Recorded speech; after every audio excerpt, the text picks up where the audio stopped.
શ્રી કૃષ્ણ, જય સોનલમાં. તો કેમ છો બધાય?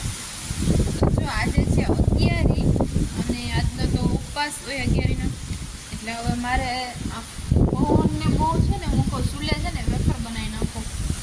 આ પવન જો કેવો છે, જોરદાર વાવાઝોડા જેવો પવન છે.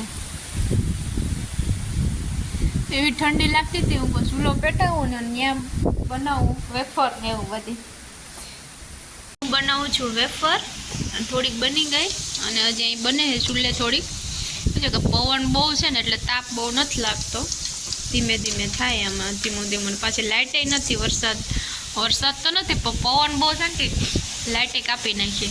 અંધારામાં બનાવવું હવે.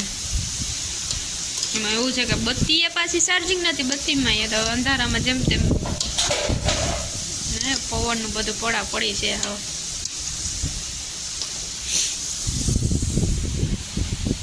The next day. Good morning, જય શ્રી કૃષ્ણ.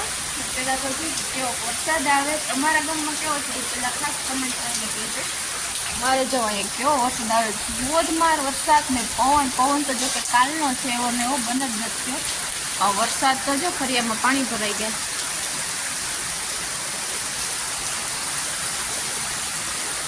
ફૂલે ફૂલ વરસાદ છે.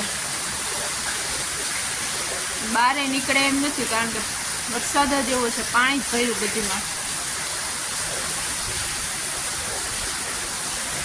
સવારે 5:30 વાગ્યાનો તો આવો નવો વરસાદ આવે, અને 8:30 વાગ્યા એ પહેલાં આવતો હોય તો કંઈ ખબર નહીં, પણ 5:30ની મને ખબર છે. ત્યારનો એક ધારો વરસાદ આવે, આવો વરસાદ છે અહીંયા.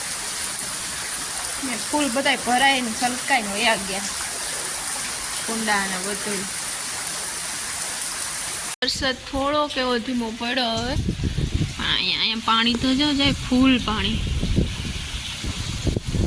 ગૌશાળામાં છે આવે ફૂલ. આખું ખેતર ભરાઈ ગયું, પાણી.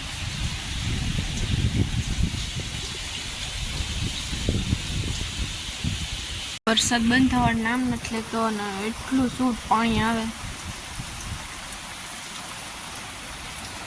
માંડવીનો ઉથમી વા દે ને તો સારું. જો સૂટ પાણી આવે, છેલ્લે તો ભરાઈ ગયો. કેટલું ભર્યું. વરસાદ બંધ રહે પછી જાય જોવા કેટલું છે એ.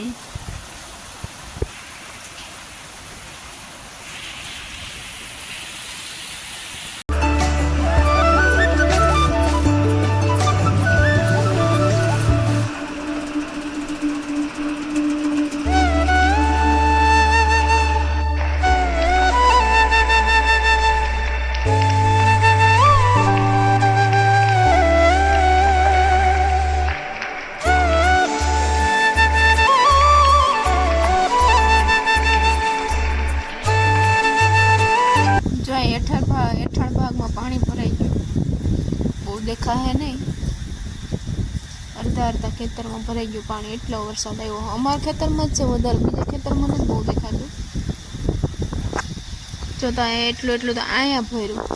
વાત તો હાવ માંડવી જ દટાઈ ગઈ.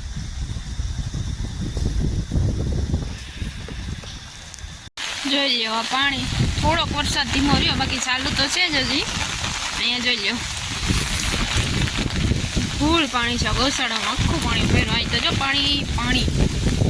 માંડવી રહી જાય ને તો સારું, ઉછલાવી ન નાખે તો સારું.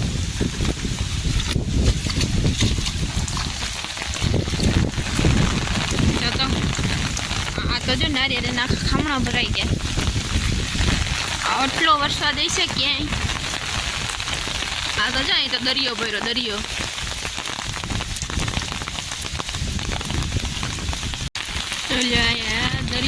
દરિયો ત્યાંથી બધું પાણી અહીંયાથી સીધું અમારા ખેતરમાં.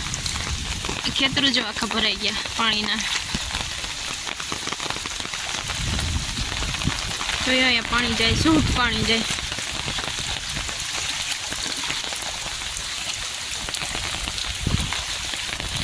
અહીંયા ગોઠણ સુધી પાણી ભર્યા ખામણામાં.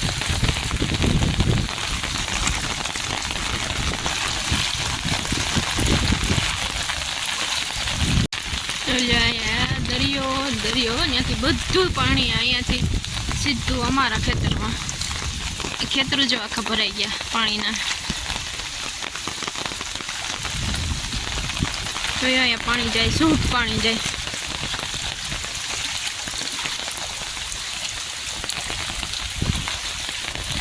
અહીંયા ગોઠણ ગોઠણ સુધી પાણી ભર્યા ખામણામાં.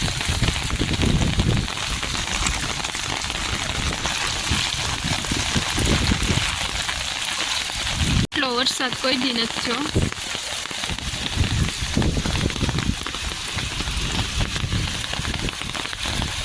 તો જો મારા પગ ડૂબી ગયા એટલો એટલો.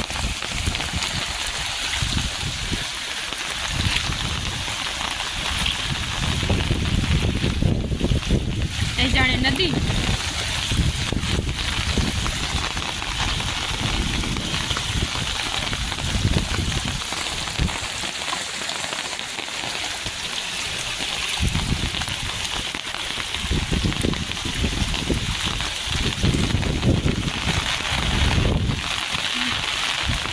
રોડ ઉપર એટલું પાણી જાય ગોઠણ ગોઠણ બધે. અહીંયા રેસ ફૂટી ગયા. એટલો વરસાદ થયો રેસ ફૂટી ગયા. તો જો વરસાદ તો એનું કામ કરે અને બપોર થઈ ગયા એટલે માયાની રસોઈ બનાવે છે. રોટલી કરે ચૂલે. એ ઝરમર વરસાદ ચાલુ છે એટલે ચૂલા ઉપર રોટલી બનાવી ગરમા ગરમ. ને મારે છે આજે 12 કાલે હતી એકાદશી 11 હતી ને આજે હવે 12 છે છેલ્લો દિવસ એટલે મેં બટાટા વઘાર્યા. બની જાય એટલે પછી ફરાળ કરી લઈ. અને મરચાં તૈયાર. રોટલી બને અને મારો ફરાળ તૈયાર છે. હાલો હવે ફરાળ કરવાની જમવા.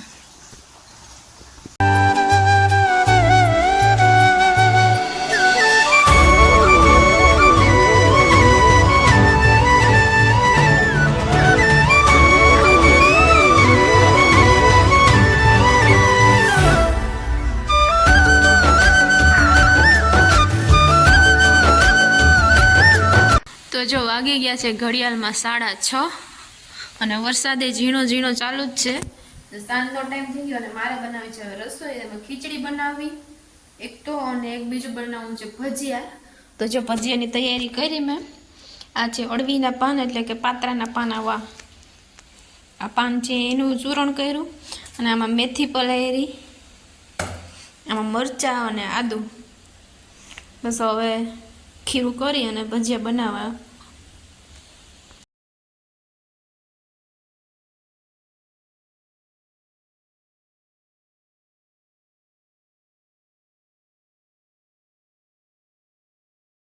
જો અહીંયા ગરમા ગરમ ભજીયા બનાવે એટલે આપણે જમી લઈએ.